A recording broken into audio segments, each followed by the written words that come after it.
की गर्मा-गर्म कॉफी। ये क्या अंजलि, तुम ये अलमारी से साड़ियां क्यों निकाल रही हो? अचानक मायके जाने का प्लान कब हुआ? मेरे मायके जाने का प्लान नहीं हुआ है, मैं तो इन नई साड़ियों को छुपा रही हूँ।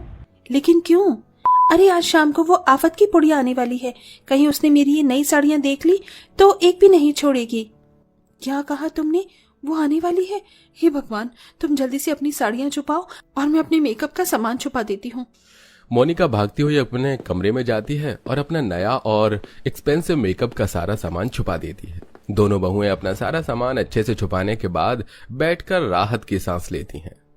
चलो, शाम होने में अभी थोड़ा वक्त रह गया है और हमने सब कुछ अच्छे से छुपा दिया है। और नहीं तो क्या, अगर वो ये सब देख लेती तो एक भी सामान नहीं छोड़ती। कौन देख लेती भाभी? रूपाली तुम? अरे रूपाली मेरी बच्ची, तू आ गई। 4 बजे का बोलकर 5 बजे आ रही है। रूपाली की दोनों भाभी उसके लिए नाश्ता लेकर आती हैं, जिसे करने के बाद अब रूपाली एक एक करके अपनी भाभियों के कमरे में जाती है। ये क्या भाभी, आपके कमरे में तो मुझे कुछ नया सामान नहीं लग रहा है। कहीं मैं आने वाली हूँ इसलिए तो आपने सब कुछ छुपा तो नहीं दिया? अरे नहीं रूपाली, ऐसा नहीं है। भला हम ऐसा क्यों करेंगे? हमारा जो भी है वो सब तुम्हारा ही तो है। भाभी मैं तो मजाक कर रही थी, अब तो सीरियस ही हो गई। अपनी भाभियों के साथ रूपाली किचन में आ जाती है, जहां उसे न्यू प्रेशर कुकर मिलता है, जिसे देख रूपाली फौरन उसे कुकर को ले लेती है। मुझे तो यही प्रेशर कुकर चाहिए था। भाभी क्या मैं इसे अपने ससुराल ले जाऊं? वो क्या है ना, मेरे ससुराल का कुकर खराब हो गया है। लेकिन रूपाली, अगर तुम्हें कुकर ये वाला ले जाओगी तो हम लोग खाना किस में बनाएंगे? अगर तुम्हें नया कुकर ही चाहिए तो हमारे साथ मार्केट चलो, हम तुम्हें इससे भी अच्छा कुकर दिलवा देंगे। भाभी मैं आपके साथ मार्केट चली तो जाती, लेकिन मुझे किसी काम से जल्दी जाना है, इसीलिए ये कुकर मैं ले लेती हूँ। आप दोनों मार्केट जाकर अपने लिए नया कुकर ले लेना। इतना कहकर रूपाली नया प्रेशर कुकर लेकर सीधा अपने ससुराल चली जाती है, जिसे देख उसकी दोनों भाभियां।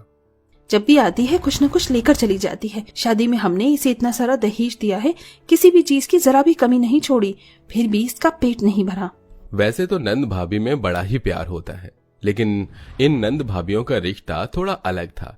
जहां सारी भाभियां अपनी नंदों के ससुराल से आने का इंतजार करती, वहीं ये दोनों भाभियां अपने नंद की मायके ना आने की भगवान से प्रार्थना करती। अंजलि मोनिका की नंद रूपाली बड़ी ही घमंडी और चालाक होती है। शादी से पहले भी रूपाली अक्सर अपनी भाभियों से बिना पूछे उनकी मर्जी के खिलाफ उनकी कोई भी चीज ले लिया करती थी।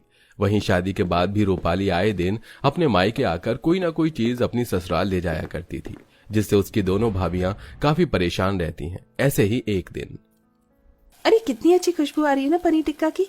मेरे मुंह में तो अभी से ही पानी आ रहा है। अरे जरा ये कटलेट तो देखो, इनकी खुशबू से तो पूरा घर महक उठा है। आज तो जमकर खाएंगे।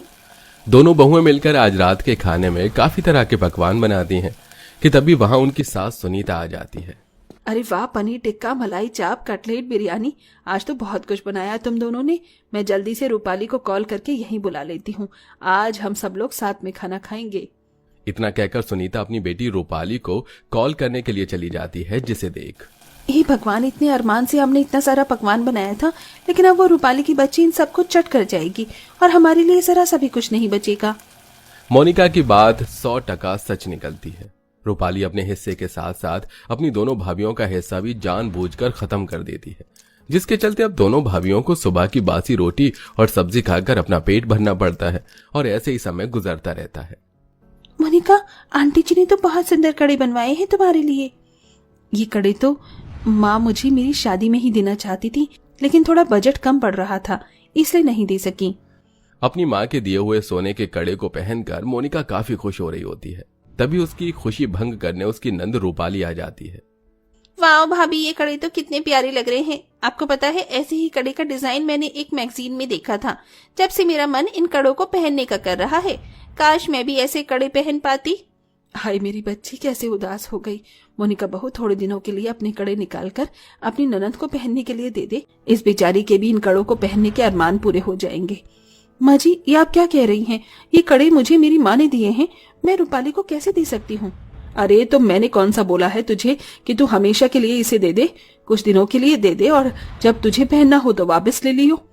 हाँ भाभी, और वैसे भी मुझे परसों एक शादी में जाना था, मेरी साड़ी पर ये कड़े काफी अच्छे लगेंगे। इतना कहकर रूपाली खुद ही मोनिका के हाथों से उसके कड़े निकाल कर पहन लेती है। देखा माँ, ये कड़े मेरे हाथों में